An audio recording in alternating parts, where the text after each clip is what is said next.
Lorsque nous regardons le ciel, nous avons l'impression de voir l'univers tel qu'il est. Des galaxies par milliers, des nébuleuses lumineuses, une immensité qui semble déjà presque excessive. Pourtant, cette impression est profondément trompeuse. Le télescope James Webb n'a pas simplement permis de voir plus loin. Il a révélé quelque chose de bien plus dérangeant. Ce que nous observons n'est pas l'univers tel qu'il existe aujourd'hui, mais une image fragmentée, retardée, limitée par la nature même de la lumière et par l'expansion de l'espace. Avant de continuer, vérifie maintenant si tu es déjà abonné à la chaîne. Et écris dans les commentaires d'où tu regardes cette vidéo. James Webb a changé notre perception de l'univers en exposant une vérité simple mais difficile à accepter. Voir loin ne signifie pas voir grand. Cela signifie voir ancien. Chaque galaxie captée par le télescope n'est pas seulement lointaine dans l'espace, elle est lointaine dans le temps. La lumière que Webb détecte a parfois voyagé pendant des milliards d'années avant d'atteindre ses miroirs. Ce que nous appelons une observation est en réalité une archive cosmique. Pendant longtemps, cette idée est restée abstraite. Nous savions que la lumière met du temps à voyager, mais les images restaient suffisamment familières pour ne pas troubler notre intuition. James Webb a brisé cette illusion. En observant des galaxies extrêmement jeunes, formées peu après la naissance de l'univers, il a montré que notre vision cosmique est une superposition de passés différents. Nous ne regardons jamais un instant unique, mais une mosaïque de temps. Ce changement de perspective est fondamental. Il signifie que l'univers observable n'est pas une carte complète, mais une bulle limitée. Une région de l'espace dont la lumière a eu le temps de nous atteindre depuis le début de l'expansion cosmique. Au-delà de cette bulle, il n'y a pas nécessairement le vide. Il y a simplement des régions dont la lumière ne nous parviendra jamais. James Webb a rendu cette limite impossible à ignorer. En détectant des galaxies plus anciennes et plus éloignées que prévu, il a révélé que l'univers est non seulement vaste, mais aussi profondément inaccessible dans sa majorité. L'expansion de l'espace agit comme une séparation silencieuse. Certaines régions s'éloignent de nous si rapidement que leur lumière est définitivement hors de portée, même à l'échelle de l'éternité.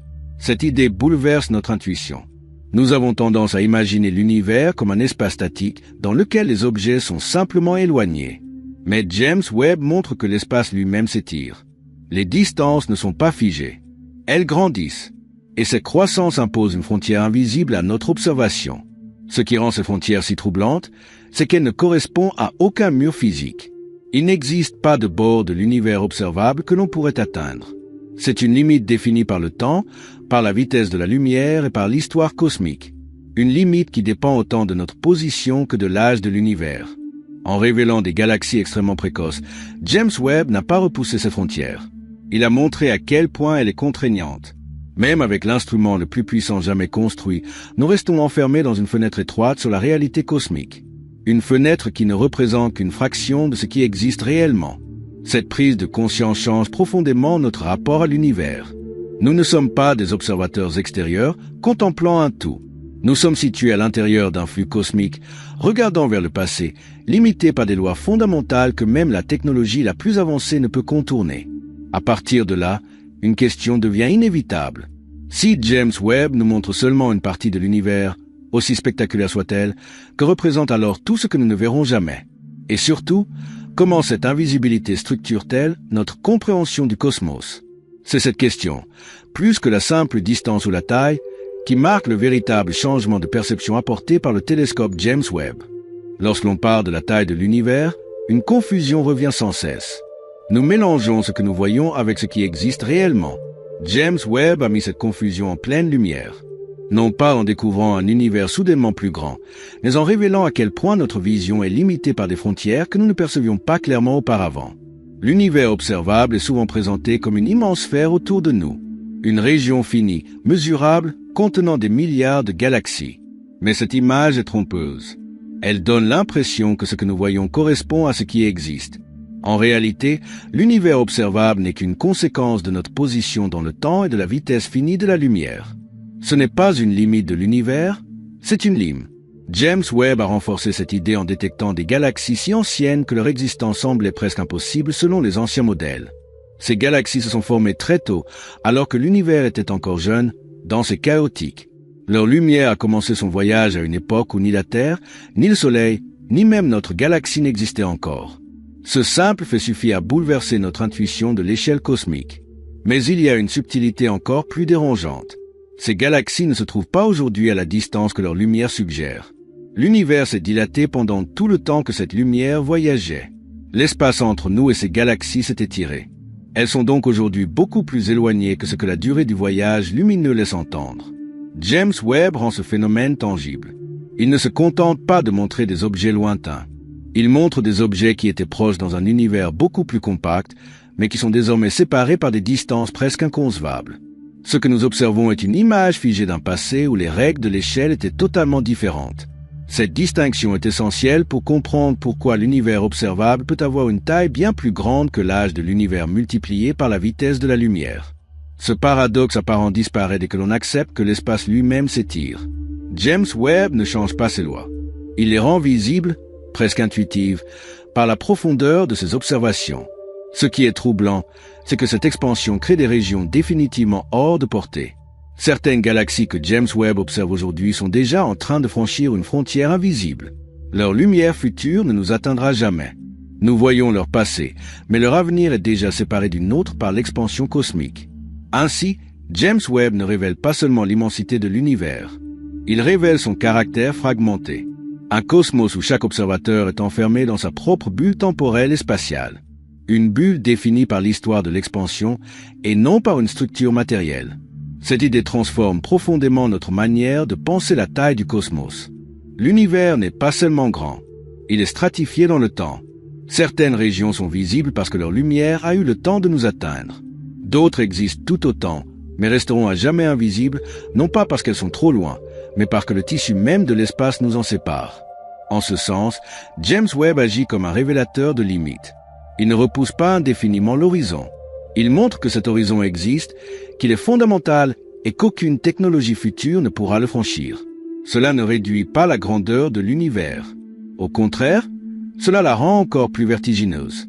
Car une fois cette limite acceptée, une question surgit naturellement.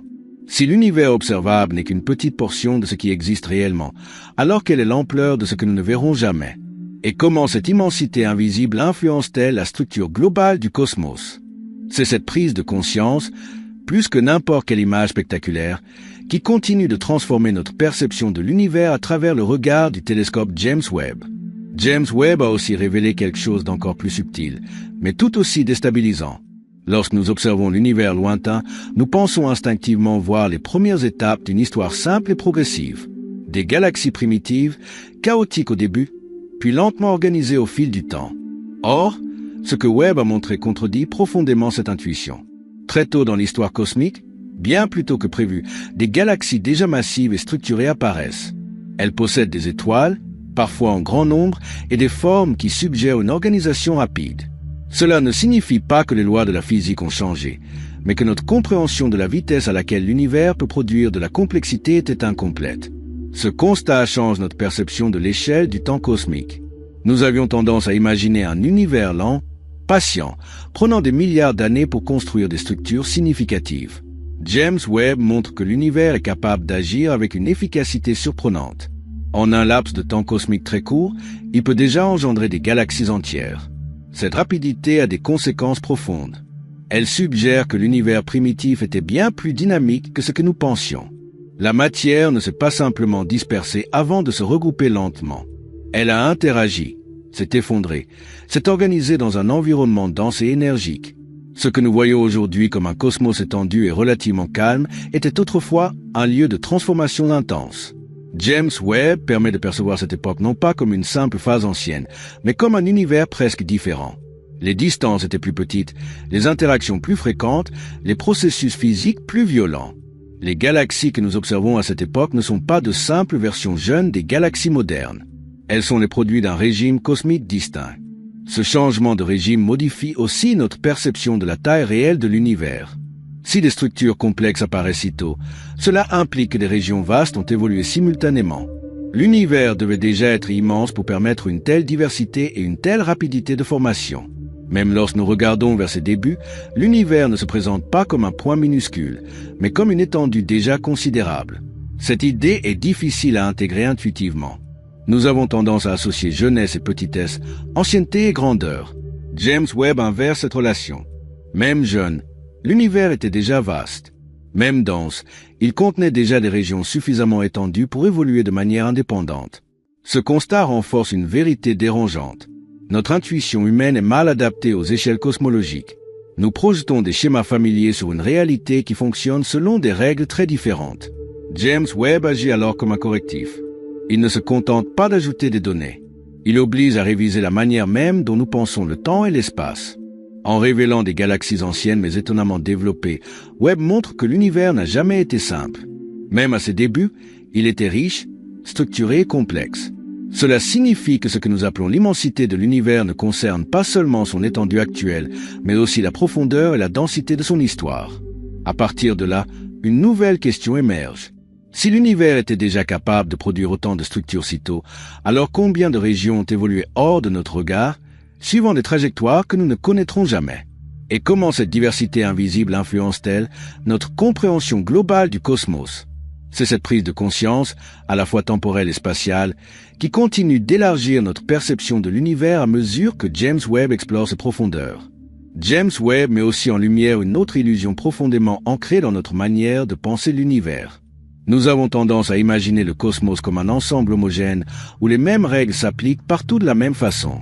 Or, ce que les observations révèlent, c'est un univers profondément inégal, structuré par des contrastes extrêmes dès ses premières phases. Lorsque Webb observe de vastes régions du ciel, il ne voit pas une répartition uniforme de galaxies. Il voit des zones denses, riches en matière et en étoiles, et d'autres presque vides. Cette structure en filaments, en amas et en vide cosmique n'est pas un détail secondaire. Elle est le résultat direct de la manière dont l'univers s'est développé à grande échelle. Ce point change radicalement notre perception de l'échelle cosmique. L'univers n'est pas seulement immense en taille, il est immense en variété. Deux régions séparées par de grandes distances n'ont pas forcément suivi la même histoire. Certaines ont connu une formation rapide et intense, d'autres sont restées relativement calmes, presque désertes. James Webb rend cette diversité visible avec une clarté inédite. Cette hétérogénéité implique quelque chose de fondamental. Pour que de telles différences apparaissent si tôt, l'univers devait déjà contenir des variations initiales, des irrégularités minuscules amplifiées par la gravité. Cela signifie que dès ses débuts, le cosmos portait en lui les graines d'une complexité future à une échelle difficile à concevoir. James Webb ne fait pas que montrer ces structures. Il révèle leur profondeur dans le temps. Certaines régions que nous observons aujourd'hui ont évolué pendant des milliards d'années sans jamais entrer en contact avec d'autres zones tout aussi vastes. L'univers n'est pas un tout parfaitement connecté. Il est morcelé par l'expansion et par la vitesse finie de la lumière. Ce constat modifie notre rapport à la notion de totalité. Lorsque nous parlons de l'univers, nous parlons souvent comme s'il s'agissait d'un objet unique, accessible dans son ensemble. En réalité, James Webb suggère que ce que nous appelons l'univers est une collection de régions partiellement isolées, chacune avec sa propre histoire, son propre rythme, ses propres structures. Cette fragmentation n'est pas due à un manque d'observation. Elle est inscrite dans la nature même du cosmos. À mesure que l'univers s'étend, les distances augmentent, les régions s'éloignent et les interactions deviennent impossibles au-delà de certaines limites. Ce n'est pas une question de technologie, mais de géométrie cosmique. En observant ces grandes structures, James Webb met en évidence une autre vérité dérangeante. Même si l'univers est régi par des lois universelles, leurs effets locaux peuvent produire des réalités très différentes. Il n'existe pas une seule expérience cosmique, mais une multitude d'histoires parallèles, séparées par des distances et des temps immenses. Cette idée élargit encore notre perception de l'échelle. L'univers n'est pas seulement vaste parce qu'il contient beaucoup de galaxies. Il est vaste parce qu'il contient une diversité d'environnements, de trajectoires et d'évolutions qui dépassent largement ce que nous pouvons observer directement. À partir de là, la notion de centre perd également son sens. Il n'y a pas de point privilégié à partir duquel l'univers serait plus compréhensible. Chaque région observable est centrée sur son propre observateur, enfermé dans sa propre bulle cosmique. James Webb ne fait que confirmer cette réalité en révélant la richesse et la complexité de ce qui se trouve à l'intérieur de notre propre horizon. Cette prise de conscience conduit naturellement à une réflexion plus profonde. Si l'univers est aussi structuré, aussi fragmenté et aussi divers, alors notre vision actuelle n'en saisit qu'un échantillon infime. Et ce que nous appelons immensité n'est peut-être qu'un mot insuffisant pour décrire une réalité encore bien plus vaste, bien plus variée et bien plus inaccessible que nous ne l'avions imaginé. James Webb amène ensuite une autre prise de conscience, plus silencieuse, mais tout aussi bouleversante. Même lorsque nous parlons de ce que nous voyons, nous surestimons souvent la part visible de la matière dans l'univers. Les images spectaculaires de galaxies lumineuses donnent l'impression que l'essentiel du cosmos est là, sous nos yeux. En réalité, ce que Webb révèle, c'est surtout l'ampleur de ce qui ne brille pas. Lorsque le télescope observe des régions profondes de l'espace, il ne capte pas seulement des étoiles et des galaxies. Il met en évidence des effets gravitationnels, des distorsions, des mouvements qui ne peuvent pas s'expliquer par la matière visible seule. Cela rappelle une vérité fondamentale. La majorité de la matière de l'univers n'émet pas de lumière. Elle ne se voit pas directement. Et pourtant, elle structure tout. James Webb n'observe pas la matière sombre comme on observe une étoile. Il en perçoit l'empreinte. Les galaxies se forment, se regroupent et évoluent à l'intérieur de vastes structures invisibles. Sans cette matière cachée, les galaxies que Webb détecte n'existeraient probablement pas sous cette forme. Elles seraient trop diffuses, trop instables, incapables de se maintenir. Cette réalité change profondément notre perception de l'échelle cosmique. L'univers n'est pas seulement plus grand que ce que nous voyons. Il est aussi plus massif, plus dense et plus structuré que ce que la lumière nous laisse deviner. Chaque image de James Webb est comme la surface d'un océan, révélant à peine les courants profonds qui le façonnent. Ce décalage entre le visible et l'invisible est dérangeant pour notre intuition. Nous avons tendance à croire que voir, c'est comprendre. James Webb montre exactement l'inverse. Plus nous voyons loin, plus nous réalisons que l'essentiel échappe à l'observation directe. La lumière devient un indice parmi d'autres, pas une vérité complète. Cette idée est renforcée par la manière dont les premières galaxies apparaissent. Leur existence rapide et leur masse importante suggèrent qu'elles se sont formées à l'intérieur de structures invisibles déjà bien établies. Cela implique que, dès les débuts de l'univers, une grande partie de sa réalité était déjà hors de portée de la lumière. James Webb rend cette absence presque tangible. Il montre des régions où la lumière est rare, mais où l'influence gravitationnelle est évidente. Des zones où quelque chose est là, sans jamais se révéler visuellement. Cette présence silencieuse participe pleinement à l'immensité du cosmos. Ainsi, lorsque notre perception de l'univers change, ce n'est pas seulement parce que nous voyons plus loin. C'est parce que nous comprenons mieux ce que nous ne verrons jamais directement. L'échelle réelle de l'univers inclut cette part invisible, omniprésente, qui relie, soutient et organise tout ce que nous observons. À ce stade, une nouvelle question s'impose naturellement. Si la majorité de l'univers ne se manifeste pas par la lumière, alors jusqu'où s'étend réellement ces structures invisibles? Et surtout, comment notre compréhension du cosmos peut-elle être complète lorsque l'essentiel de sa substance nous échappe encore? C'est cette confrontation entre le visible et l'invisible qui continue de transformer notre perception de l'univers à travers le regard du télescope James Webb et qui prépare le terrain pour une réflexion encore plus profonde sur les limites de ce que nous pouvons réellement connaître. James Webb pousse encore plus loin cette transformation de notre perception en révélant une autre limite moins intuitive, mais absolument fondamentale. Même lorsque nous parlons de l'univers observable, nous imaginons souvent qu'il s'agit d'un domaine figé, stable, dont les frontières resteraient les mêmes au fil du temps. Or, ce que les données montrent, c'est exactement l'inverse. L'horizon de ce que nous pouvons voir n'est pas immobile. Il évolue, il se déforme et surtout, il se referme sur certaines régions. L'expansion de l'univers ne se contente pas d'augmenter les distances. Elle modifie la structure même de ce qui est accessible à l'observation. Certaines galaxies que nous voyons aujourd'hui sont déjà en train de sortir définitivement de notre horizon cosmique. Leur lumière actuelle nous atteint encore, mais toute information qu'elles émettront dans le futur ne nous parviendra jamais. Ce n'est pas une limite technologique. C'est une limite imposée par la dynamique de l'espace lui-même. James Webb rend cette idée presque palpable. En observant des objets extrêmement lointains, il capte des signaux émis à une époque où l'univers était bien plus compact. Mais depuis, l'espace s'est étiré au point que ces mêmes objets sont désormais séparés de nous par une distance qui augmente plus vite que la lumière ne peut la franchir. Ils existent toujours, mais ils deviennent progressivement inaccessibles. Cette notion est profondément dérangeante pour notre intuition. Nous avons tendance à penser que le temps ouvre des possibilités, que l'avenir nous permettra de voir plus, d'aller plus loin. James Webb suggère une réalité plus nuancée.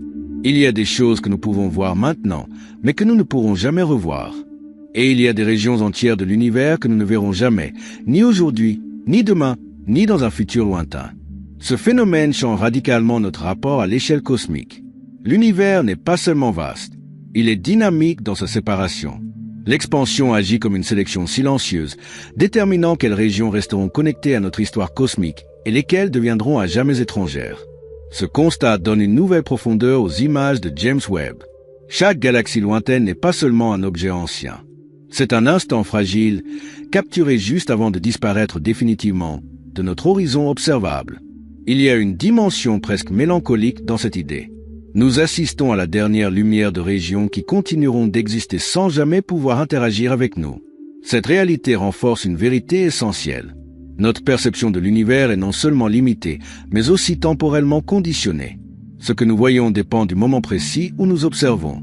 Un observateur situé ailleurs, ou à une autre époque cosmique, verrait un univers différent, avec d'autres galaxies accessibles, d'autres horizons, d'autres limites.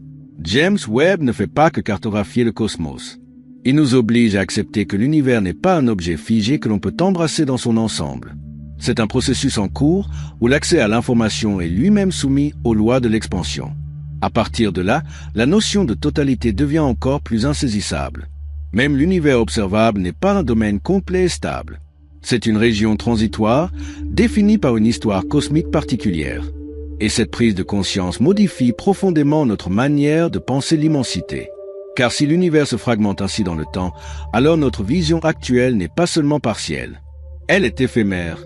Et comprendre cela, c'est accepter que James Webb ne nous montre pas l'univers tel qu'il est, mais tel qu'il nous est momentanément accessible.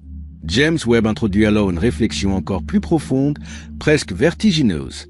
Ce que nous appelons l'univers n'est pas seulement limité par l'espace et par le temps, il est aussi limité par notre position en tant qu'observateur.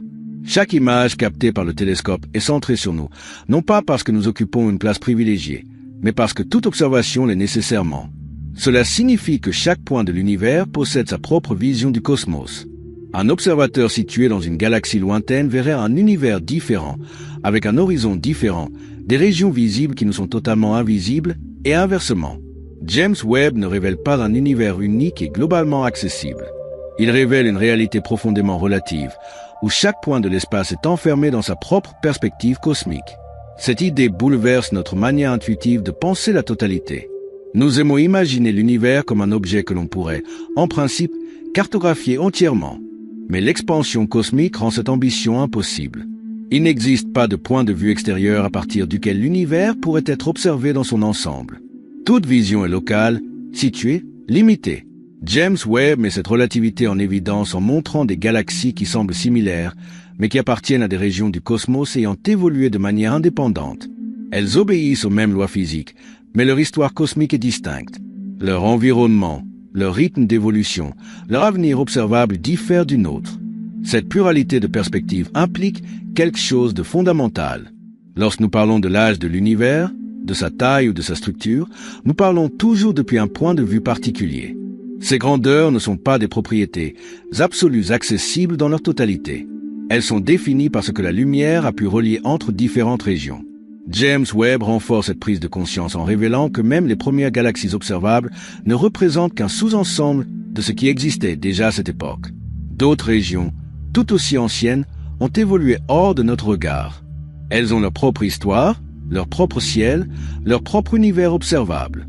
Cette idée est difficile à intégrer, car elle remet en cause une intuition profondément humaine, celle d'un univers commun, partagé, identique pour tous. En réalité, James Webb suggère un cosmos fragmenté en expériences distinctes, reliées par des lois communes, mais séparées par des horizons infranchissables. À ce stade, l'échelle réelle de l'univers cesse d'être une simple question de distance ou de quantité. Elle devient une question de perspective. Combien d'univers observables coexistent simultanément, chacun centré sur un observateur différent, chacun limité par son propre horizon? James Webb ne peut pas répondre directement à cette question. Mais en montrant la relativité de notre propre vision, il la rend impossible à ignorer. L'univers n'est pas seulement plus grand que ce que nous voyons. Il est aussi multiple dans ses points de vue, irréductible à une seule carte globale. Cette prise de conscience transforme notre rapport au cosmos. Nous cessons de chercher une image totale et définitive. Nous acceptons que toute connaissance cosmique est partielle, située et pourtant profondément cohérente dans ses lois. Et c'est peut-être là que réside l'un des changements de perception les plus profonds apportés par le télescope James Webb. James Webb nous conduit alors vers une autre limite, encore plus difficile à accepter, parce qu'elle touche directement à l'idée de connaissance totale. Même si nous pouvions voir plus loin, même si nous pouvions observer toutes les galaxies accessibles, il resterait une barrière fondamentale. celle de ce que l'univers lui-même empêche de connaître. Lorsque nous parlons de l'origine du cosmos, nous imaginons souvent un moment clair, identifiable, que l'on pourrait atteindre en regardant suffisamment loin. Mais James Webb montre que cette intuition est trompeuse. Plus nous remontons vers les premières lumières, plus l'univers devient opaque. La matière, l'énergie et le rayonnement formaient un milieu dense où la lumière ne pouvait pas circuler librement. Il existe donc une frontière naturelle au-delà de laquelle aucune image ne pourra jamais être obtenue. Cette limite n'est pas liée à la puissance des instruments. Elle est inscrite dans l'histoire physique de l'univers. À ses débuts, le cosmos n'était pas transparent. Il n'y avait pas encore d'étoiles visibles, pas encore de galaxies lumineuses, pas encore de structures capables d'émettre la lumière que nous détectons aujourd'hui. Avant un certain seuil, regarder plus loin ne signifie plus voir plus ancien, mais ne rien voir du tout. James Webb rend cette frontière conceptuelle plus concrète. En révélant les toutes premières galaxies observables, il montre aussi ce qui se trouve juste avant. Non pas des images, mais une absence d'images. Un domaine où la lumière n'a jamais voyagé librement. Un univers réel, mais invisible par nature. Cette idée change profondément notre rapport à la notion de commencement. Il n'existe pas de photographie complète des origines. Il n'existe pas de point d'observation privilégié à partir duquel l'univers pourrait être vu dans son état initial. Toute connaissance des premiers instants repose sur des traces indirectes, sur des signatures subtiles, jamais sur une vision directe. James Webb ne comble pas ce vide. Il le rend plus clair. Il montre jusqu'où l'observation peut aller et où elle doit céder la place à l'inférence, au modèle, aux théories. Cette distinction est essentielle.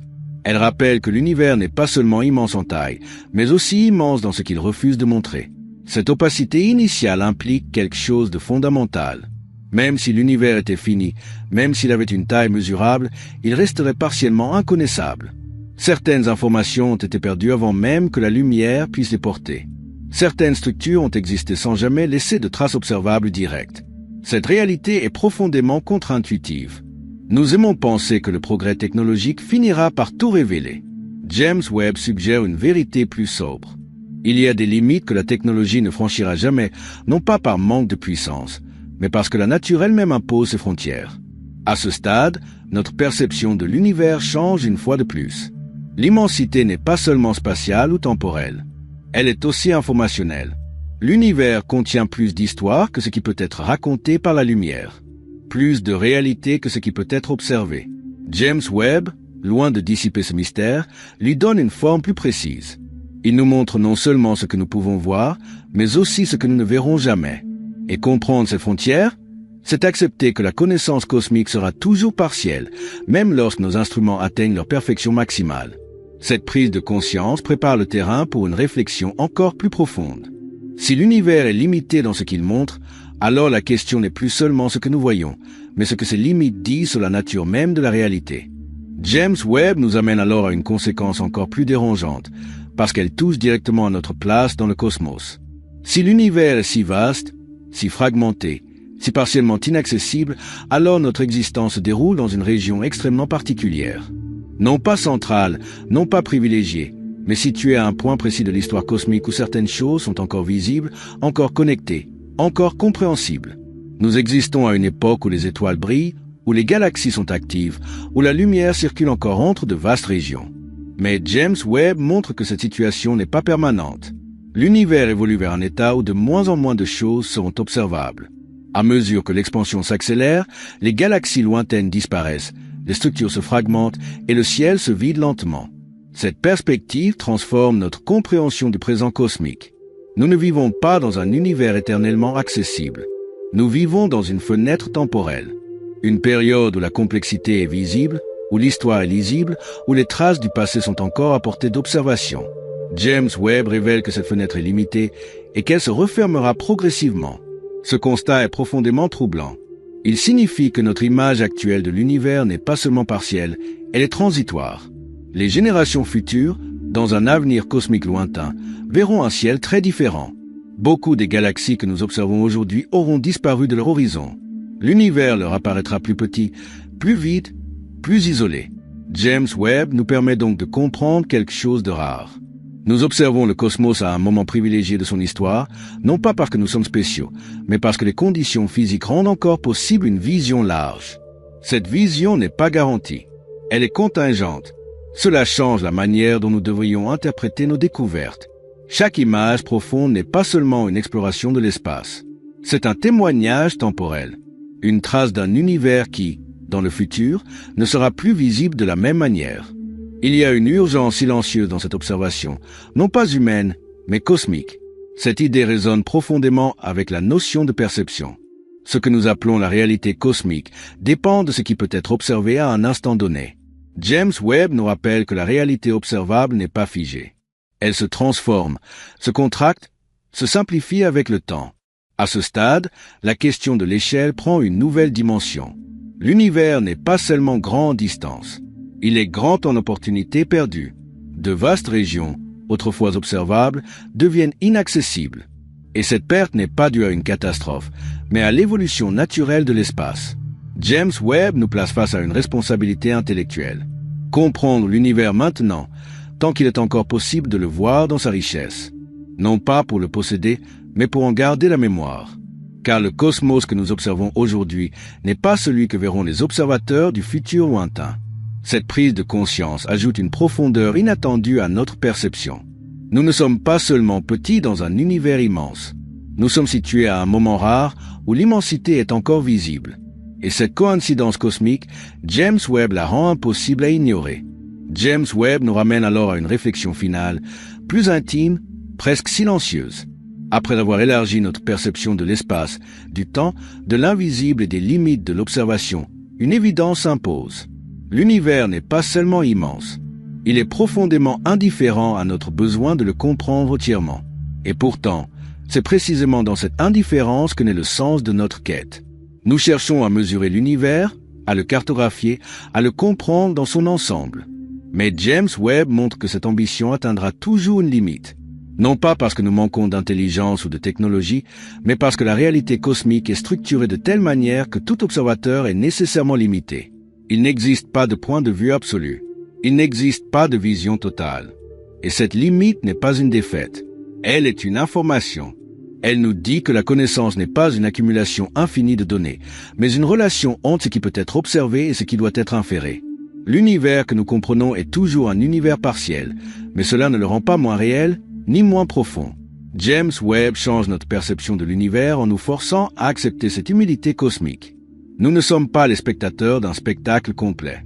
Nous sommes des participants situés dans une histoire précise, à un moment précis, avec un accès limité à la réalité. Et pourtant, à partir de cette position modeste, nous sommes capables de reconstruire une vision cohérente, élégante et profondément vraie du cosmos. Ce que James Webb révèle, au fond, ce n'est pas seulement l'immensité de l'univers, mais la fragilité de notre accès à cette immensité. Voir est un privilège temporaire. Comprendre est un effort constant. Et chaque image captée est à la fois une révélation et un rappel de ce qui restera toujours hors de portée. Cette prise de conscience transforme notre rapport au ciel. Regarder l'univers n'est plus seulement un acte de curiosité. C'est un acte de lucidité. Nous savons désormais que ce que nous voyons est précieux précisément parce que ce n'est qu'une fraction. Parce que cette fraction disparaîtra un jour. Parce que cette fenêtre cosmique ne restera pas ouverte éternellement. Ainsi, le télescope James Webb ne nous a pas seulement montré un univers plus lointain ou plus ancien. Il nous a montré un univers conditionné par le temps, par l'expansion, par l'information et par la perspective. Un univers où la grandeur ne se mesure pas seulement en années-lumière, mais en limites fondamentales. Et peut-être que le véritable changement de perception est là. Comprendre que l'univers n'a pas besoin d'être entièrement visible pour être profondément réel. Que notre place, aussi petite soit-elle, suffit pour poser des questions immenses. Et que le sens de l'exploration n'est pas de tout atteindre, mais de comprendre ce qui peut l'être, tant que cela est encore possible. Créer ces vidéos demande énormément de travail, de recherche et de temps, et la seule manière de continuer est d'atteindre le cap des 1000 abonnés. Si cette exploration t'a aidé à voir l'univers autrement, abonne-toi maintenant et partage cette vidéo avec quelqu'un qui aime réfléchir aux grands mystères du cosmos. Car même si nous ne verrons jamais tout l'univers, le simple fait de pouvoir en comprendre une partie est déjà l'une des plus grandes aventures de l'esprit humain.